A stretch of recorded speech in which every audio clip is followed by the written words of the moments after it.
প্ৰতি বছৰে নদীৰ পাৰত এডোখৰ বালিচৰ প্ৰথমে পৰিষ্কাৰ কৰি লওঁ, কাৰণ আমাৰ গুৱাহাটীৰ নদীৰ পাৰবোৰ বহুত আৱৰ্জনাময় হৈ থাকে, দুৰ্গন্ধময় হৈ থাকে, আৰু তাৰপিছত তাত এটা উৎসৱমুখৰ পৰিৱেশ সৃষ্টি কৰাৰ কাৰণে চেষ্টা কৰোঁ। আচলতে যেতিয়া আমি আৰম্ভ কৰিছিলোঁ আজিৰ পৰা 12-13 বছৰ আগতে, তেতিয়া নদীৰ পাৰবোৰত এনেকুৱা অনুষ্ঠান নহৈছিলে, আমাৰটোৱে প্ৰথম আছিল। কিন্তু এতিয়া বহুত অনুষ্ঠান হ'ব ধৰিছে, কিন্তু পৰিষ্কাৰ পৰিচ্ছন্নতা আৰু জিৰ' ৱেষ্ট ইভেণ্ট এটা, তেনেকৈ আৱৰ্জনা শূন্য এটা ইভেণ্ট কৰিব পাৰি, সেইটো আমি চেষ্টা কৰোঁ। এইবাৰ আমাৰ 13 বছৰে হ'ল। ইয়াতে চিলা উৰোৱাৰ লগতে বিভিন্ন খাদ্য সম্ভাৰ, থলুৱা খাদ্য আৰু প্ৰদৰ্শনী বিভিন্ন ধৰণৰ, আৰু মুখা শিল্পৰ কৰ্মশালা আৰু টেৰাকটাৰ কৰ্মশালা, যিটো আমি মৃৎশিল্প বুলি কওঁ, আৰু লগতে বিভিন্ন সাংস্কৃতিক অনুষ্ঠান এইবোৰো আছে।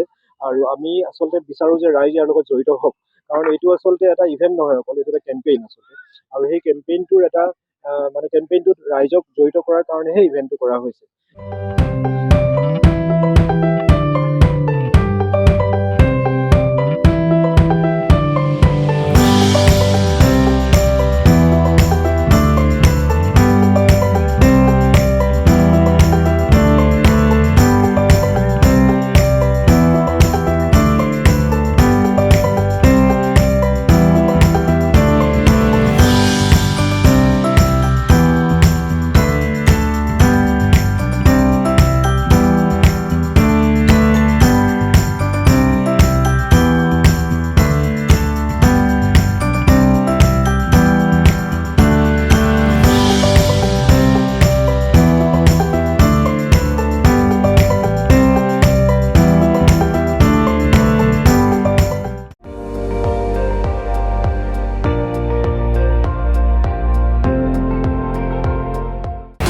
আপুনি চাই আছে ND24, সৰ্বশ্ৰেষ্ঠ নহয়, সৰ্বোত্তমৰ দৌৰত।